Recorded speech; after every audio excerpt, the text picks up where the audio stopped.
Hi friends, welcome back. Naji here. In this video, we will be discussing on model fallback middleware. And before going to this topic, I want to share a real production issue that I have faced a couple of years back. We actually developed a AI bot system, and we have tested in the dev environment, and we also tested that in the QA environment, and we released it to the production. And it was running fine, and it was very smooth, and we are getting the result, and everybody was very happy.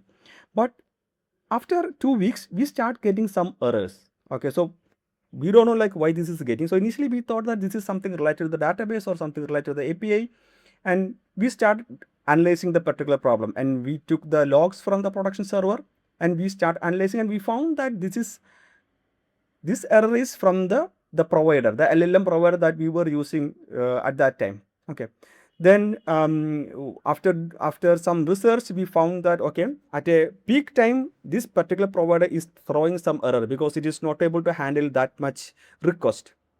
Okay, then what we have done, we did some kind of a analysis, and so whenever this particular error is happening, we are switching back to the another provider, and we were able to solve that problem very quickly, and we released a another version, and now it is working perfectly fine. Okay, but so when I found this model fallback middleware, I'm really happy, and the LangChain is actually exactly addressing this particular problem. Okay, so I will tell you how they are solve this particular problem. Just go to this documentation. Okay, so here we can see it is automatically fallback to alternative models when the primary model fails, and building resilient agents that handle model outages, and it provides the cost optimization, and it also provides redundancy across OpenAI and Anthropic, etc. Okay, let's see how this works. So here I have already have the code, and we can see that we are importing the create react agent, and we are importing the model fallback middleware from agents.middleware. So let's execute this. I'm loading my environment variable. Okay. Now first let's see what happens when the model runs without any middleware. So just a model I'm creating here, and we are invoking the model. I'm just giving hi. So we can see that as a response, we can see how hi, hello, how can I assist you today? Now what I am going to do, instead of demonstrating the outage, I'm going to change this model name. Okay, we know that there will not be a model something like this. So let's execute it and run this. Okay, now we are getting an error. We don't have any fallback mechanism currently written.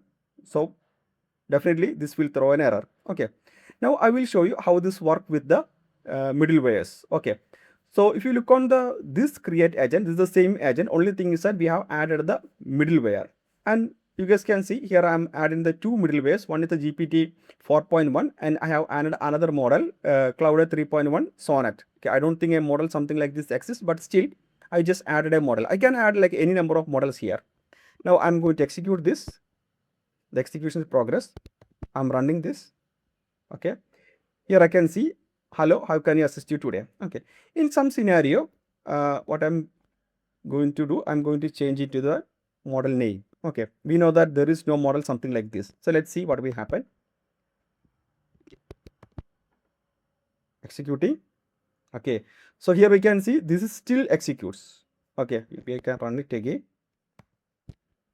Okay, it's still executing, and we are getting the result because it is using the another model. I mean, it is automatically fall back to 4.1, and we are getting the result. And see if there is no model something like this, we'll see what will happen. Okay, now we can see we are getting we are getting an error because we don't have any Anthropic API keys there. It is trying to use. Maybe what I can do, instead of Anthropic Cloud, I can use GPT 5.1, and let's see how this works. Execute.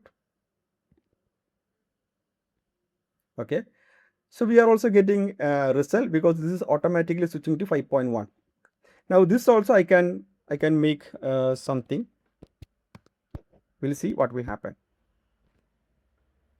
Okay, now we are getting the error because it says that GPT 5.1 1.-11 is not existing. So what is happening is that first it will run GPT 4o mini -1, and the model is not there, and it will check for this one, and finally it will check for this one. So in this way, we can very easily implement the fallback mechanism, and please try to implement this. So this will handle the model outage and any issues with respect to the model. So that's all about in this video. Please do like and subscribe. Have a nice day. Bye bye.